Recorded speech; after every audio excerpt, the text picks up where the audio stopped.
So what is success? Is it wealth? Is it power? Is it to have good friends? Is it to be capable and talented and skilled at something? Is it perhaps to become enlightened?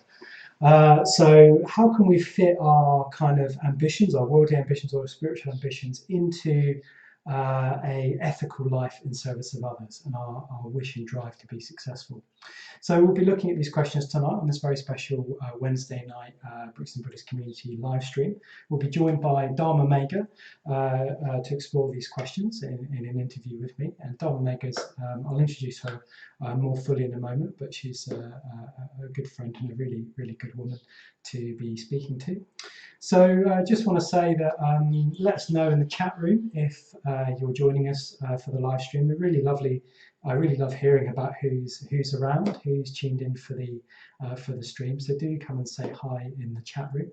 And also just to let you know that tonight we'll be running a slightly different schedule to how we normally run a Wednesday night. So this is going to be, any of you that have tuned into our Saturday mornings, we're going to be running it in the same style, mainly just as an interview between Dhammamegha and myself. But there'll be an opportunity for you to again ask questions and we can just bat those back and forward. So hopefully really enjoyable and engaging evening live stream for you.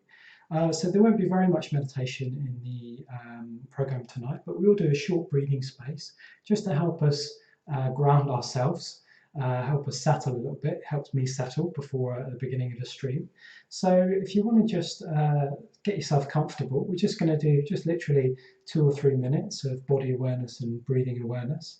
So you can just follow along with me. So if you just get yourself settled, sit comfortably.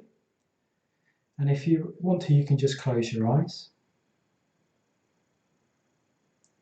And then the first thing to do is just really bring your awareness into your body. So particularly the contact with a chair that you're sitting on or any cushions, feeling that pressure, pushing down into the chair or cushions. Getting a sense of your whole body,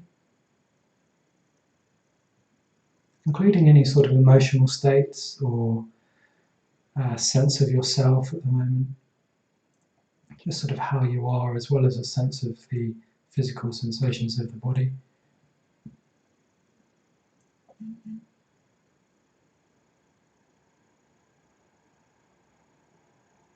And then you can just take a deeper breath or two, and as you do that, just turn your awareness more onto the breath.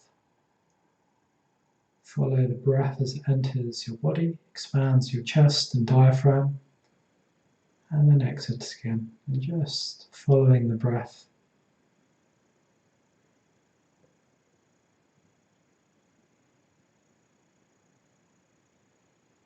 And you can just allow yourself to breathe quite naturally. There's no need to manage the breath or control it. You can just let your body breathe. It knows how to breathe.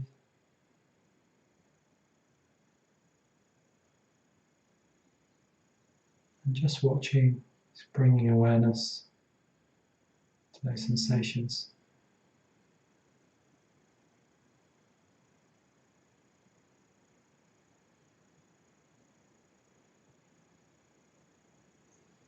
And then you can just, from there, turn your awareness out. So particularly taking in any sounds you can hear in the room, outside, perhaps a sense of anybody else that's in the room with you, or a sense of people even outside of the room, in your house or on the street. Just trying to place yourself in your environment, being open and receptive to all of the sensations coming in, sounds, smells, anything else that you notice, temperature.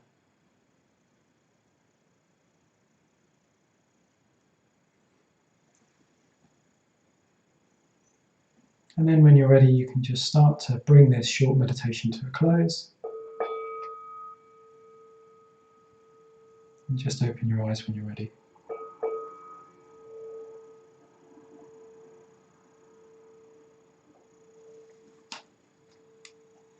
Great. So really warm welcome to you. My name is Virinaga, so I'm chair of the Brixton Buddhist Community, and over the course of these Wednesday nights, we've been hosting all sorts of people on the stream, and it's a real delight to have Dhammamegha join us. So I'll ask Adam to bring Dhammamegha onto the screen. Warm welcome to you, Dhammamegha, tonight. Really good to have you here. Hi, Virinaga. Lovely. Hello. Hi, everyone. Just to very briefly introduce Dhammamegha, I'll let her go into more depth in a moment. But I've always experienced Dhammamegha as an extremely capable woman, very, very capable, switched on, intelligent. I had the real pleasure of working with Dhammamegha at Future Dharma Fund for a short period. So Dhammamegha and myself were working on the programs, which is how assessing projects for grants. So I found her really fantastic to work with. She's a former academic, and she was also part of the women's ordination team at Tiratnaloka for some time. And she's currently the director of Windhorse Publications, which is one of Triratna's largest publication houses. So I'm sure she'll say a bit more, but anyway, really lovely to have you here, Dhammamegha. How are you doing today? How are you getting on? Yeah, pretty good. It's really nice to be here, actually. It's lovely to see you.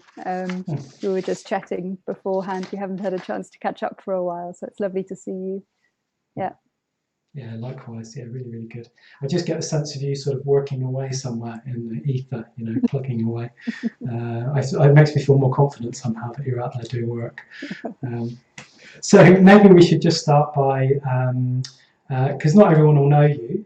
They might have come across you here and there. You've got some great talks up online, etc., but they may not know you very much. So I wondered if you could just give us a few basics first of all. So where you live and work, how long you've been ordained, and a few bits and pieces like that. So I'm a little north of you in London. I live in Finsbury Park in a women's community. There are 4 of us that live here. And I'm from South Africa, so I've been in the UK for 4.5 years now. So it's relatively recent that I've been in London. And I've just last week actually had my 7th order birthday. So I was ordained in 2013 on a really, really lovely 3-month retreat up a mountain in Spain, which was one of the happiest times of my life, really. And I've done different kinds of work within Triratna since I got to the UK. And I just started this job at Windhorse Publications in January. So it's been a very interesting last couple of months. Big learning curve. Great. And how did you get involved? Because we don't really have a Buddhist centre out in South Africa, do we? So how did you come across, how did you come across the Dharma, and how did you come across Triratna? Yeah. I'll try and make that a short story, but it's been a rather long one in my life. So I really encountered the Dharma when I was a youngish teenager, when I was 13, and through a kind of spontaneous meditation experience, I suppose, and then tried to figure out what on earth that was, or was a sort of eruption into my life of something other somehow. And I just started reading all the books I could find about Buddhism, which was what was available to me at the time. And it wasn't until I was 24 that I met another Buddhist. So for a long time, I was just sort of trying to do my own thing and became a vegetarian and tried to learn to meditate. But it wasn't until I was in my late 20s that I came across Triratna. I'd been all of the groups I could go to in South Africa, I went to, and I learned something and enjoyed something from all of them. And I also studied about Buddhism at university and ended up lecturing in religious studies. So I had this sort of parallel track, but I didn't really feel like I could commit to any of those traditions that I encountered. And it wasn't until I came across Triratna when I was visiting the UK in my late 20s. And I went on a short retreat at Rivendell, actually. And I was like, oh, this is where my people are. Been wondering where I was going to find you. Halfway across the world. Exactly. That was awkward. That was really awkward. And then it took another 5 or 6 years before I realized there was a small group in Johannesburg, and immediately moved myself and my family to Joburg to be part of that, and got ordained a couple of years later. So yeah, it was just very straightforward for me, actually. I mean, I imagine that took quite a bit of determination and grit on your part. I mean, that's what I imagine anyway, kind of knowing you a little bit. But I don't know if that's true. Like, how hard was it to get ordained when without the kind of, I guess, the infrastructure that you might be used to in the UK? I don't think it did take grit. I mean, my connection with the Dharma has always felt very, very strong and clear. And straightforward. So I'm sure, it took some motivation to keep practicing, but it felt quite intrinsic if I sort of wandered off, I'd have dreams, or I'd encounter something that sort of punked me back on the path. And for those of you who have a little bit more experience of Triratna, you might find this quite funny. Actually, it was very, very easy to get ordained without the infrastructure. Maybe we won't broadcast too much of that. Partly because my own commitment was so straightforward, and actually I had quite a lot of Dharma knowledge, and so it was really more about just getting to know the community and them getting to know me a little bit more.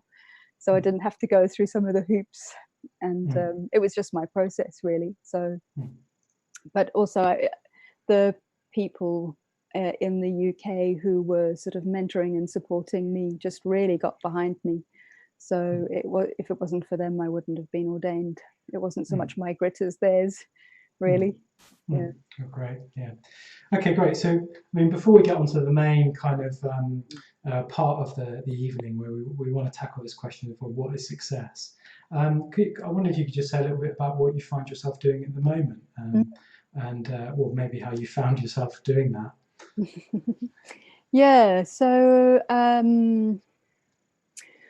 when I came over to the UK, I came here largely because I wanted to participate more in the life of the order and the movement. And so I've given that a couple of different goes since I got to the UK. So I lived in Adhisthana for 2 years and worked for the International Council, and then went to Tiratna Loka, the ordination training team, for a year with the idea that I might stay ongoingly. And actually, the life of being on retreat the whole time didn't particularly suit me sort of energetically. I found it quite hard. I really enjoyed it, but I couldn't see myself being able to sustain it. And my partner lives in Amsterdam, so that was awkward, moving between Wales and Amsterdam. And I realized actually I just needed a break from roles for a while, particularly roles in the movement. So I spent a year just sort of wandering around taking drawing lessons and doing whatever scraps of work I could to pay my rent. And then I saw the job for the director of Windhorse Publications advertised, and it was just very clear. It was like, yeah, that's it. I can sort of imagine myself in that role. And partly because it's broad. So it's running a business, which I've never done before. I've managed charities before, but I've never run a business, and it's really, really fascinating. And apparently I've got a bit of appetite for making money for other people, which is great. And I love books. I mean, I really love books, and I particularly love Dharma books. I've written a book in the past. So that just feels really nice for me to return to books and bookishness. Like, I feel like my inner librarian is totally liberated in this situation. And I feel like there's something for me about books in particular. Like, books can whisper to you in the middle of the night when you have no other means of contact and communication with the world. There's something enduring about books, and something private about books, and something it always feels a bit like a portal to me when you open a book. So that for me, there's a sort of myth and a magic about books, and having a sustained argument and stories. And I feel like I've got a bookshelf in my heart, like with lots of titles of various sorts that are part of me somehow. So that felt like it was something I could do externally in the world that I think I'd like doing, but also it felt like it fitted some sort of myth or love or creativity of mine. So Yep. And then we had a COVID crisis and all the bookshops closed down, and I had to learn how to sell books on the website. And thank you to anybody who's bought a book from us or donated. We've been giving away books each week, ebooks each week, as a way of sort of keeping the Dharma flowing somehow. So I've been learning a great deal about publishing and websites and selling books, and so that's sort of the range of the work. Yeah, I mean, I think even having those books out there, I think during the lockdown has been really important to people. I've been doing a little bit of a survey of some of the people in our Sangha recently, and just asking them a bit about, well, what do they want from our community, what's helpful for them, and actually a number of times the sense of they're wanting, they want books or want book recommendations, or they want to be shown where the Dharma is to be found. So my sense is that's really, the work you're doing is really important. So I'm really grateful to you basically for doing it, because it's so important, I think. And I think there's something about having access to the Dharma that's not online. You know, the online is a very, very important part of it, but we've got a lot of time. Some of us have got a lot more time, and there's something about being able to, the quietness of having some paper. Yeah, good. I'm very pleased. Yeah, great, good. Yeah, well, nice to know what you're doing now. Know a little bit about your journey. So let's get on to this the main sort of nub of it. What is success? I wondered if you could, because we had a little chat, didn't we, about a little exchange about what theme you might like to talk about. So can you, just to get us started there, what was it that particularly or inspired you, or you felt a bit of enthusiasm about talking about this topic? Yeah. I grew up in a very, very ambitious family, and success has always been a sort of value which has got explicit and implicit content to what really success is, or what I would recognize as success in other people, or the people around me in my sort of formative years would recognize as success about me, in a way. But I think there's a sort of, I think one of my main jobs, one of my main tasks as a Buddhist practitioner has been reframing what success is. And in fact, when I got ordained, my preceptor, Ratnadharani, left me with this question as a sort of guiding question in my life, like, what is success really? Like, how will I know that something is a success for me, and how what does that look like in the world? So it's a sort of generative question. It feels like it's important to have that question rather than necessarily have an answer. It feels like the question itself is helpful to reflect on. Yeah. And so I guess, what's your current, I guess, like at the beginning little introduction bit, I post some different ideas about what people might think of as success. Like what's your current one, and how much have you has that shifted for you? Presumably that shifted for you over time. It's been really nice thinking about this, actually. I haven't thought about it explicitly, so it feels like I've just thinking about it the last few days, I've got a different framing from what I would have answered, how I would have answered that question even 6 months ago. But I think the mark of what I would have considered success previously would have been that it would have registered as success in other people's eyes. That would have been one thing. So whatever that marker is, in the way I was raised, it was a bit like success is having a big responsible role. It's about being known to do something. It's about a certain kind of social status, not so much about money in a big way, but certainly to be self-reliant, to have enough to be a little bit impressive, basically to be impressive. Like that's actually, if I had to summarize it, like you have to be impressive.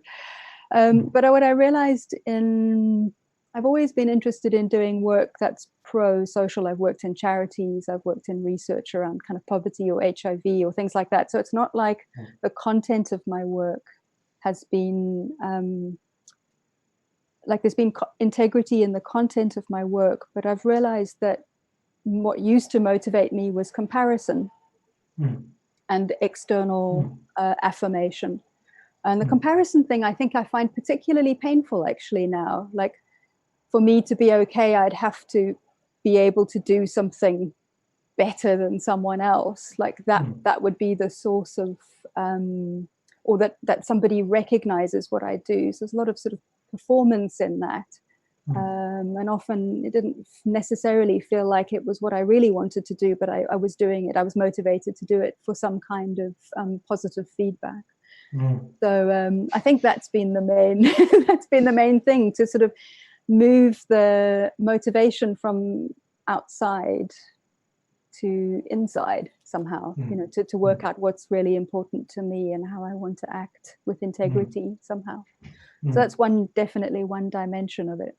I mean, I just partly smirk because that sort of rings true for me as well. I think, that kind of maturing of one's ambition, also an ambitious type. And I think, like, I also used to be an academic. So retrospectively, I look back at that and think, oh, I was just trying to kind of prove something to people, really. That's what I was really trying to prove. Like, maybe, perhaps, for me anyway, it sort of came out of a sense of wanting to prove I really could do this, and wanting people to see that or something. Yeah.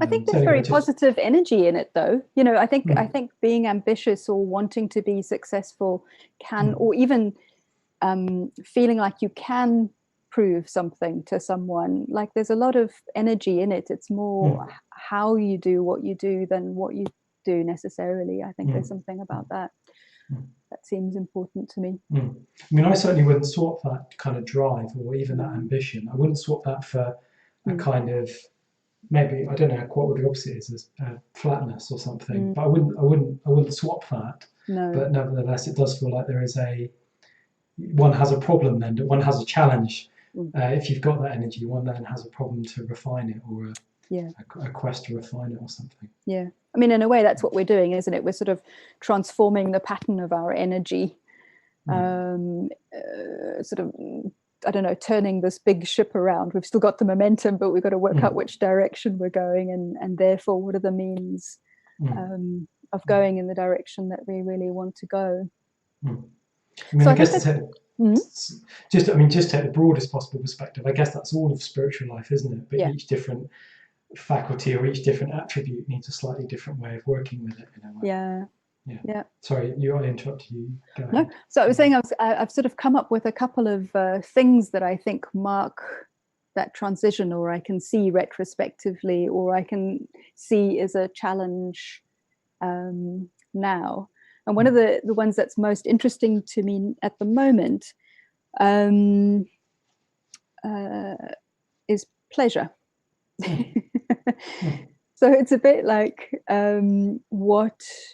what kind of pleasure do we seek, and what are the ethical implications of the pleasure that we seek? So I was saying about ambition and comparison, it feels like there's pleasure that can come from competition, for example. It's pleasurable, but it distorts our relationships. It's not a very ethical relationship to want to beat somebody, or want to like that's the basis of one's relationship, is that kind of comparison and competition.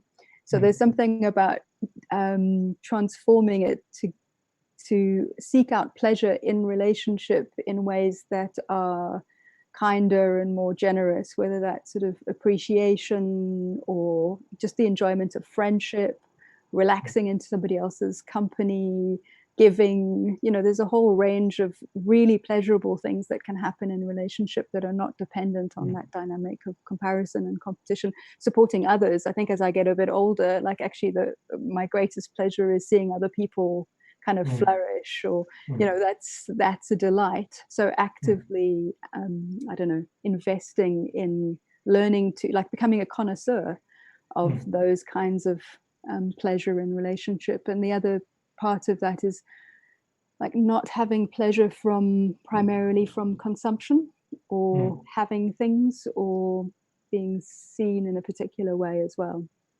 So I think that's really important, actually. And for me, meditation's been one of the big routes to that. Like, obviously, sometimes meditation's really easy and enjoyable, and sometimes it's not. But over the course of my practice life, like actually there's been an enormous amount of pleasure in just sitting still and relaxing and engaging the body and experiencing spaciousness and love and expansiveness and connection. And it's a bit like you don't need to be running around like crazy to really take pleasure in what we see. In fact, anything you look at will become beautiful if you look at it with kindly eyes, so I think that's one of the success markers for me at the moment, is, do I have pleasure in my life that's in right relationship with the world? And yeah, that's very good, isn't it? And it can very much encompass work as well, can't it? Definitely. Like there's pleasure in doing something well, isn't there? Like, but not necessarily to be seen as well. You've just done a good job, and it's out there. Then I'm just sort of reminded of within the Future Dharma team, one of the teams that I'm part of, which Dhammamegha also worked with for a little while. We put quite a big emphasis on work as practice and explore that quite a lot, which is like this sense of not necessarily having our meditation out there and our spiritual practice out there, and then just plugging away emails and working really hard over here, but trying to somehow broaden it out to encompass the whole thing, which I find challenging but extremely rewarding as well. So I wonder if that's a bit of what you're getting to, that kind of wholeness in a way, or something like that. Yeah, definitely. I think there's something about being able to be to bring. One of the differences between working in a Triratna or a Sangha context and my other experiences of working is how much of myself can come into that situation. And that I really, really appreciate, actually. There's all sorts of unwritten rules in commercial spaces or universities or whatever about what the limits are of who you can be in that space. But I think there's something really generative and transformative if you can bring all of yourself into work, which also means that there's more energy available to, because sometimes you're going to be very serious, and sometimes you're going to play, and sometimes you're going to experiment, and working in teams always has its own sort of dynamics, and presumably there's something that you hold in common together as a team. Like we've got same sort of goal. We might be, within a few degrees of each other in terms of where we're heading, but there's enough shared that we can stimulate each other's interest and commitment to what you're doing. And I think that's a big part of what I find satisfying about work in the context of my spiritual life, and that I, particularly as somebody who has a lot of responsibility, that my vulnerability is not something I have to leave outside. And that I can allow other people to connect with me fully if they're working for me or with me. And the same goes the other way. Like, I don't want to not know what's going on for somebody because it's getting in the way of their work. It feels like a much more wholehearted connection. I mean, that was one of the things I really appreciated about being on the Future Dharma Fund team, just sort of checking in and being able to, be whole, like bring all of those elements in, make a fool of yourself sometimes. And tell people when you're unhappy or depressed or whatever. I really value that as well.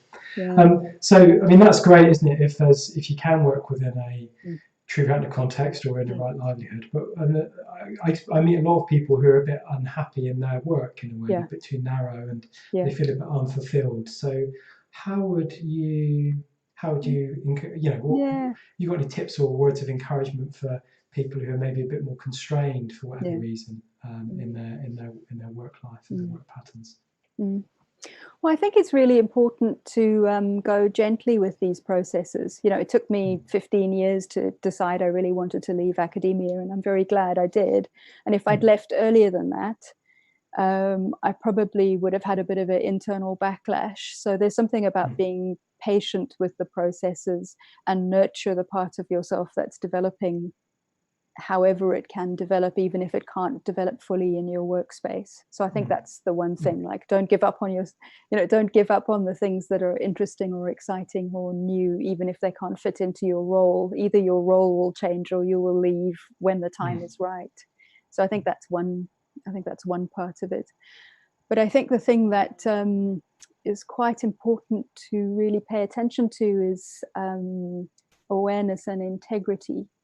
I think if your workspace is uncomfortable because it's unfulfilling, well, fair enough. But if it feels like your integrity is at stake, your integrity is a very, very valuable thing. So it may be that you have to change how you're doing your work, or leave it at some point when you're ready to. But I think that's really something to keep a mindfulness of that as well. Because I guess even while we're talking, I just reminded that kind of everything we do does have an impact, doesn't it? I mean, it has an impact in the world, but it also has an impact on our mind in a way. So I'm thinking about that, that kind of academic environment where it's all competitive and there's lots of competition and comparing going on, that wasn't particularly good for my mental states, and even though I learned to be able to hold that more and more broadly, fundamentally, one has to step out of that. But so I guess there is a line, isn't there, whereby you feel that you can tolerate some of that, you can hold in there with some of that, but at some point you just have to say, this isn't working for me anymore, and need to do something about it.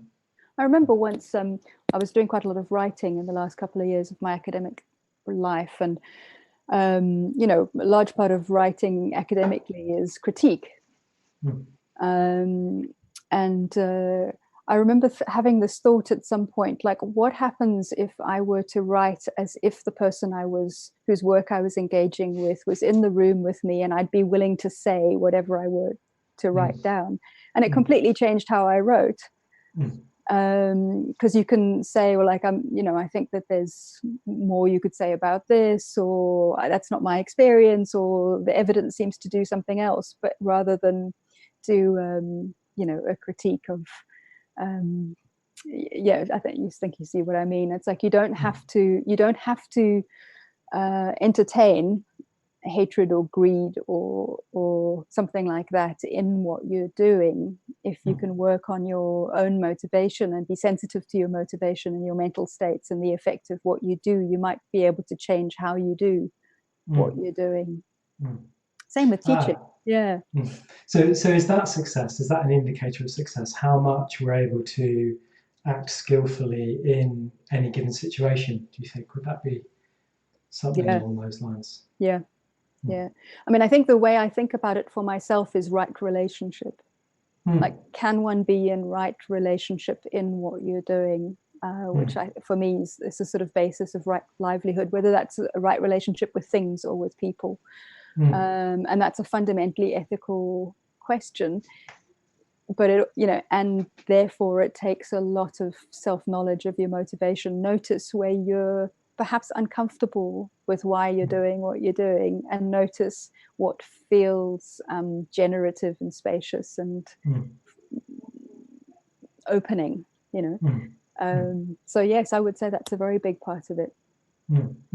I guess there's sort of no problem sort of necessarily being wealthy or capable or successful, as long as it's done in a way which is opening and receptive and in the service of others, presumably.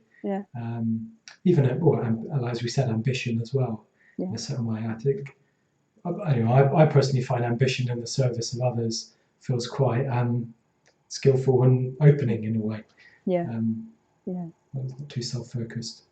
Well, it's interesting, isn't it, if you read a lot of the suttas, the sort of stories of the Buddha encountering people, often what he would do is he'd start with ethics. He would start with, like, what I'm calling right relationship here. He's like, do you know what's going on in your mind? This is even one of my favorite suttas starts with, this is how you should act if you are interested in the welfare of yourself and others. You should be competent, you should be able to take responsibility for yourself, you should know what's going on, you should be easy to teach. You should be receptive, and then you should wish all beings well. But it's a bit like that's the foundation, isn't it? To really, really take responsibility for your mental states and your motivations, which are going to be mixed. So it's not like you don't want to set yourself up, right? You're not a Buddha. Like, we don't start going like, oh, that seems like a good idea, and tomorrow I'm going to be a Buddha. But it's incremental. But see if you can become more sensitive to your motivations and act according to a greater sensitivity as time goes along. Yeah. And to really do that's a rather demanding practice, isn't it? There's It enough is. there to keep you going for a long time. Exactly. Yeah. So I wonder if now is a good time to pause for some questions and so on. I'm sure we can return to a few more of these themes in a moment. So I'll just do a few. So to all of you tuning in, if you'd like to put a question or two to Dhammamegha, do write them in the chat box, and I'll pitch them up to Dhammamegha in a moment. Just say a few hellos and a few shout outs to people tuning in. So we've got Karen Avadra joining from Birmingham. We've got Joe from Tulse Hill, Charlotte from Brixton, Lynn from Trowbridge, Louise from Herne Hill. Charlotte says, great to have you here, Dhammamegha, you are awesome. That's very nice, isn't it?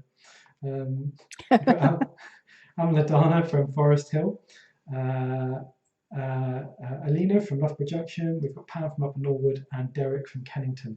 So if you haven't had a shout out yet and you'd like one, do drop us a little hi in the chat box, and I'll do you a shout out before the end of the stream.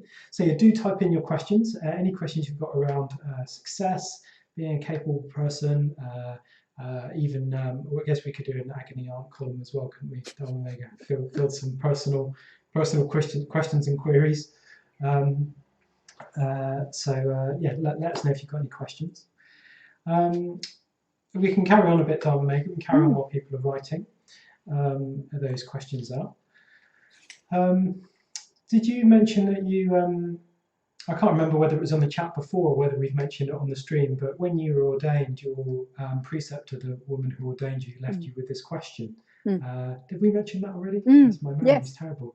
Yeah. So how did you, what's been your, how have you, like, is there more to that? Is there more to your explorations around that question of what is success, or how to become a capable person?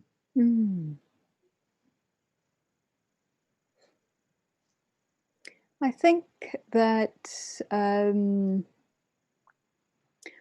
partly why she posed that question for me was because I've spoken a little bit about the background or kind of the conditions of my upbringing that sort of set me to work in a particular way. But I think when I was getting ordained, we get our sort of names. You are Viriyanaga and I'm Dhammamegha, and we get our names at ordination. And to be honest, I was expecting a name a bit like Viriya something or Vajra something, or one of those sort of highly energetic, cutting through sort of names. And when Ratnadharani gave me my name, she would aspirate the H's, so it was like Dhammamegha.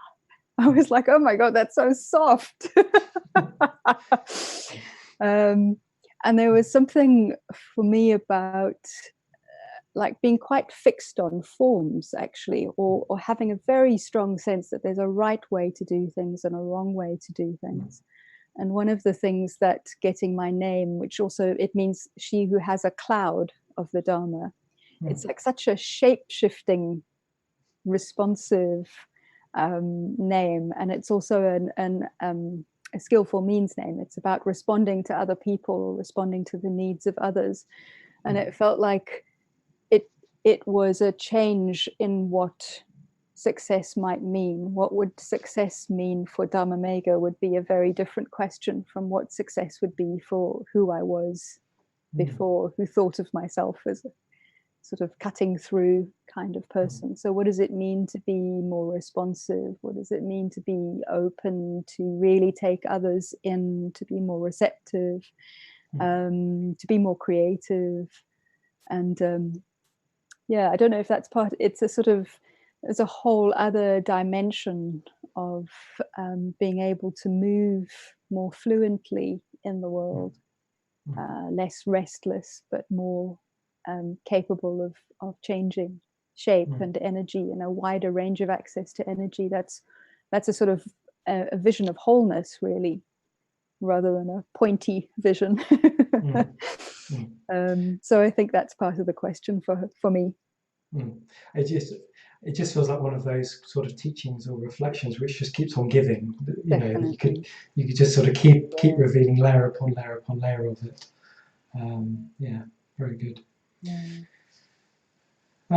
So I wonder if maybe I will ask you a question about teachings or reflections. So what sort of I presume this is something that you turn over fairly regularly, and you mentioned one of the suttas, but I wonder, are there particular teachings or reflections that seem to kind of connect with this exploration for you, and what might they be?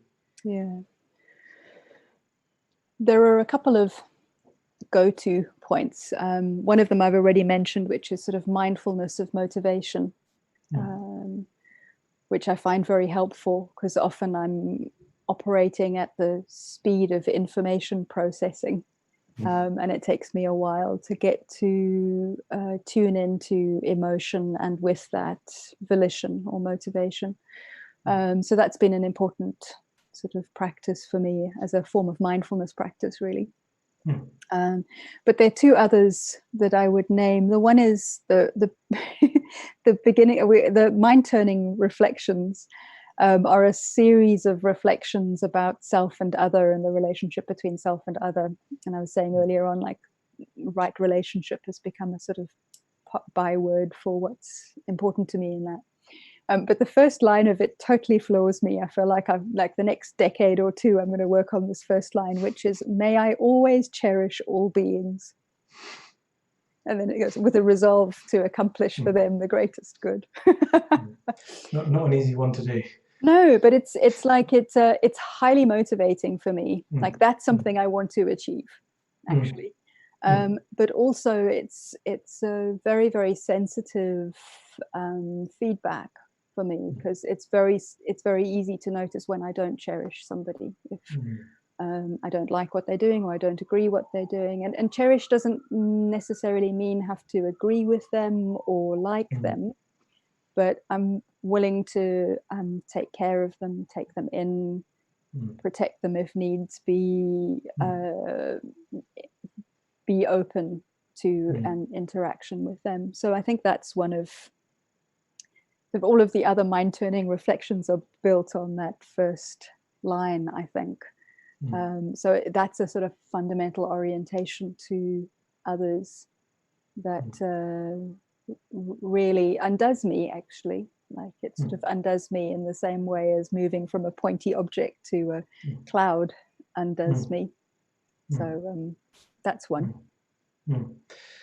Yeah, that's excellent, and thanks for that. Really interesting. It also sort of I was wondering about whether to bring in a bit more of a societal angle as well into our discussion, and that really chimed for me in terms of, I wonder if there's a bit of a societal reevaluation of what a successful person looks like, in a way. Because I think, maybe previously we thought of them as like bankers or whatever, wealthy people, entrepreneurs and so on. But there slightly seems to be a bit more, well, I mean, nurses, shopkeepers, people that sort of support people day to day with the basics of life, they seem to have had a much more appreciation recently as a result of COVID. So I wonder if there is something about the teaching you were saying, something around responding to all people equally. I mean, that's a characteristic I can really sort of imagine in nurses and people in the NHS, having worked alongside quite a few of them in my earlier career, just seeing that kind of, kind of non-specificity or something, just that willingness to just help and respond. Yeah. So I wonder if what's your take on that, and whether you think there is a sort of societal shift going on, whether that shift's permanent or not. No, I hope so. I think there are two things going on. I think there's COVID and noticing that we're allowing vulnerability to be part of our public policy and how we value what we do. I think that's really important, actually. So whether it's about nurses and carers, or whether it's also about taking our own vulnerability into account. I mean, it's an interesting thing being in meetings these days and having people's kids running in and out of meetings. And, you know, I have half my meetings from my bedroom. You know, I would never usually involve somebody in a meeting in my bedroom, you know, but so I think there's something about our lives being more visible, like all the dimensions of our lives being visible and more integrated. And I think valuing that's really important. And I think the other thing that's happening is Black Lives Matter.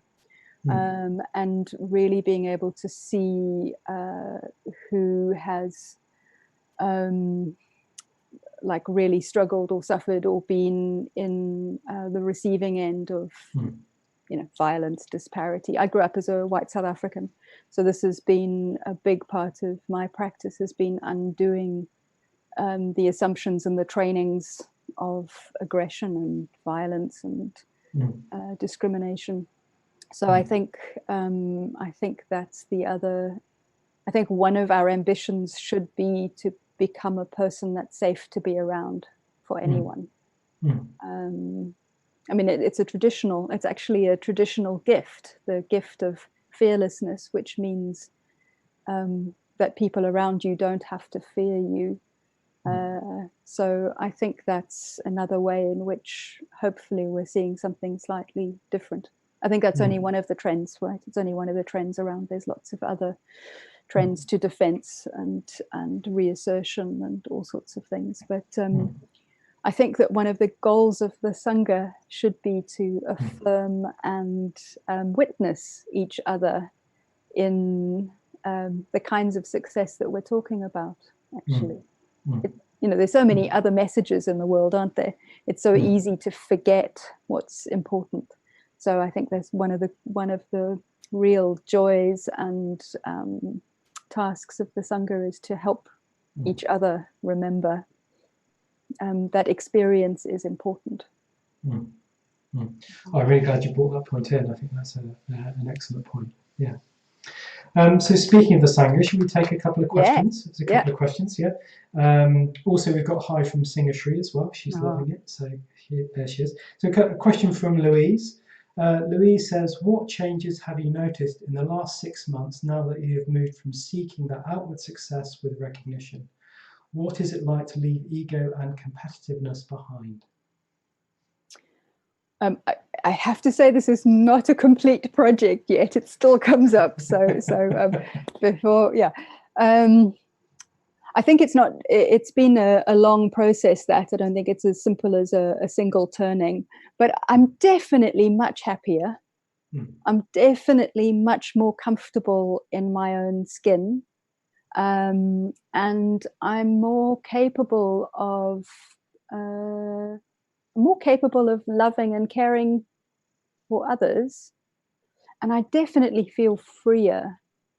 There's a sort of tightness or constriction that I have felt in a lot of my life, almost like an anxiety, really, that about getting it right, sort of that kind of external assessment, getting it right, looking all right, doing the right things, like being, you know, I don't know, living your life as an individual personal PR for yourself kind of thing.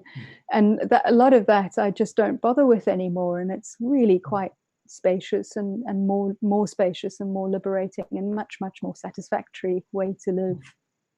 I'm earning a lot less, but I also don't feel like I need, you know, I don't know, that doesn't matter. I thought it would matter, and it doesn't matter. Yeah, good. Yeah, I just agree with you. All of that is in my experience as well. Okay, we've got another one from Karanavadra. He says, how do you measure success in the Dharma life? Is that even possible? Didn't Bhante say something like success is inevitable if one practices the Dharma? What did he mean by that? That's a very good question, Karanavadra. Thank you for that one. Do you want to answer it, Viryanaga? No, you're the guest, Dara. You're the guest. I could see your eyes go. Well, maybe have a crack at it, and maybe I can. Maybe you'll spark me off if you need a bit of help. But I'm sure you're able to manage it. I had a meeting with Sangharakshita Bhante once when I was teaching in Johannesburg, and I was saying, oh, I don't know whether I can do this teaching thing because I don't know enough Dharma. And he had this little twinkle in his eye, and he was just like, do you know the first verse of the Dhammapada? You know, that one that says phenomena are preceded by mind? And I was like, yeah. So he's like, that's all you need. I think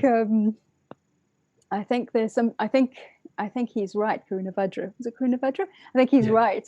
That if you put your heart and your ambition on wholesome qualities, they bear fruit. You know, and the more weight you can put on those qualities, the more they will bear fruit, and you will know success because it feels like freedom. You know, it'll feel liberating. It may not always feel pleasant, but it will feel liberating. That's what I would say. What would you say? I think that's true. I think that's true. Well, I guess I can only really come at it from my perspective in a way, which is that, you know, like I do have one of those pointy names. You know, I do have the Virya-naga, which is basically just energy. So it's like I've just got to accept that that's there, and all I can do is put that to better use in a way. If you certainly put that in better use. So for me, success in the Dharma life just feels like putting my life force, putting my energy to the most skillful use I can, you know. And you know, currently that for me, that's a kind of fluctuation between the kind of really inspired, committed, engaged Dharma work and then the sort of vegging out and the kickback. But hopefully over time that I imagine, or what I aspire to is to have that more and more integrated around my activities, which basically I mainly care about others in a way. I mainly care about helping them in some way. So it's just, I guess the more I can get behind that, I definitely feel like I fall short of that, or rather a lot in a way. But maybe that's another case of maybe that's a case of ambition. My ambition is quite substantial, you know, and I have a spiritual ambition to help lots of people, and of course I fall short of that. But success feels to me like getting a bit closer each time. I'd say something. Well, let's say something like that. Yeah. So that's all we've got in the way of questions from the audience. I wonder if Dhammamegha, if I could just, I might just wrap up a little bit and do a few announcements and things, but maybe I'll bring you back on in a few minutes for some closing comments and reflections. Would that be all right? Yeah, thank you. Okay, I'll have you back momentarily. Yeah. So yeah, really lovely to have Dhammamegha on the stream with us.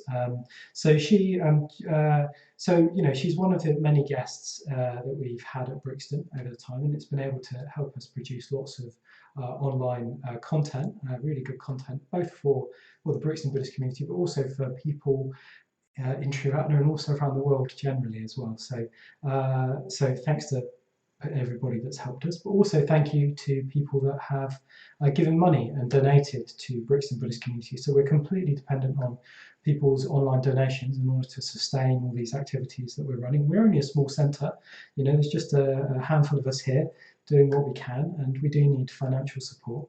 So we do have a target of raising £2,000 every month in order to keep everything going. And I'm delighted to say that this month we've been able to raise that full amount. We've been able to raise that full £2,000 that we need this month, thanks to many of you. So thank you. I just want to say a really big thank you from me for if you've given, and if you haven't given, there's still opportunity. It doesn't have to stop at 2,000. You know, any extra money that we get this month, we can roll over into next month and just help to give us a bit more security. So if you'd like to donate, if you'd like to give to the Brixton Buddhist Community, then you'll find a link in the description of the YouTube channel. So we'll put that to really good use, producing more and more content like this. So also just to say, I want to give you a bit of some announcements about other activities we've got coming up. So the first thing to say is this Saturday, we've got an event called Drop in Dharma on the Saturday morning. So if you're slightly newer to Buddhism and you want to ask some more basic questions and to explore some really common themes, I think they're actually exploring ethical behavior at the moment, so really relevant to this talk, then you can just join that discussion. That happens on Zoom, and that's from 10:30, I think, or 10 o'clock. Check the website to make sure I've got that correct. But it's a really friendly space for you to join. So I'd really encourage you to check that out. And then we've got a normal live stream on Monday. So final thing is I want to give you a little sort of announcement about Wednesday nights. We've been putting on these Wednesday nights every week since the beginning of the lockdown. And prior to that, we had a physical Wednesday night class called our Sangha night, where we all get together. So what I just want to let you know that this will be the last Wednesday live stream for some time. So we're in a position at Brixton where we're thinking about moving back into our physical classes. And so we're just starting to reposition things so we're able to do that. So again, we're a small team, so we want to create a bit of space by dropping the Wednesday night live stream for a little while, just so we can prepare and get back to running those classes. We will continue with online activities in some form, but we're also going to take a bit of an opportunity to revision what we would call a Sangha night. So I think Sangha Night's been running in Brixton for nearly 10 years now, pretty much consistently every single week, not least because of Amra Pushpa and Ratnatuda and all these other people that have just really worked very hard. But we're approaching new and interesting times, aren't we? So we're going to revision that class, have a think about what people really want. I've been speaking to Sangha members about that. So anyway, all I'm saying is don't go away, but don't be worried if we're not here next Wednesday. Just look out for an announcement about what's going to be coming up. We'll have regular Monday nights and also some other special events as well. A date for your diary will be the 4th of July, where we're going to have Dharma Day, our Dharma Day celebrations, including some mitra ceremonies that really, Dhammamegha talked about really enjoying, taking pleasure from watching others develop and grow. So this will be an opportunity for us to witness a couple of our community members deepening their practice. Okay, so that's all I've got to say. I'll just bring Dhammamegha back on. So welcome back, Dhammamegha. So we haven't had any more questions, but I just wondered if you had any closing kind of reflections or any things that you thought you'd like to say and we haven't had a chance to cover. Surprise me with that one. Well, you could say no, that's fine.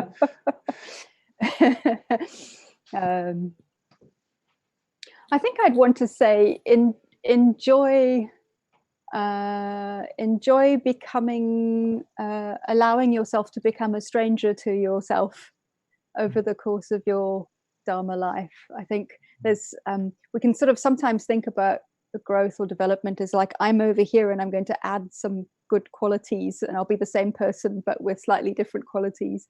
But it's not really like that. It's a bit like as we change, we become somebody else, and often that's about letting go of things that we used to hold quite dear and becoming new to ourselves, or open to things that we never thought that we would feel or be. And sometimes that's really exciting, and sometimes that's a bit scary or a bit strange. So I think I think I'd just like to encourage people to encourage all of us, including myself, to just keep allowing fascination and strangeness and connection into our lives. That's really it. Great. Yeah, thanks. I mean, I've really enjoyed this. I mean, it's a theme that's quite close to my heart anyway, so it's really interesting to explore that with you a bit. I feel like there's a bit of like-mindedness between us, so that's been really delightful. But also just really lovely to see you, Dhammamegha. I really miss working with you. I mean, I'm really pleased that you're looking after Windhorse Publications and helping to produce that Dharma content in a way for people to take in. So I'm really delighted you're doing that. But yeah, it's really lovely to just catch up with you and spend a bit more time with you. And thank you so much well, from me and from everyone at the Brixton community for Mm. giving up your evening to come and share some of your thoughts and reflections with us. Yeah, very, very much appreciate that. And good luck So, with getting to spend some time with each other in person again, slowly, slowly, slowly. What a delight. How lovely. Yeah. Yeah, a little bit scared about going. It's something. There's some sort of anxiety, isn't there, about going back into? I've got anxiety about going back into physical classes. But anyway, I'll be really looking forward to seeing people again. So good. Well, thank you very much, Dhammamegha. Yeah, really, and best of luck with everything for the future. And don't be shy at Brixton. Once we do get those physical classes, do come and see us. You're not too far away. We'll treat you, buy you some coffee and cake or something. Thank you. Thanks for inviting me. Thank you. Okay, take care, and good night to everyone. Thanks for tuning in, and yeah, don't forget, dropping down on Saturday and our Monday night stream from Charlotte called "Stop Being Helpful, Start Being a Friend." Okay, take care.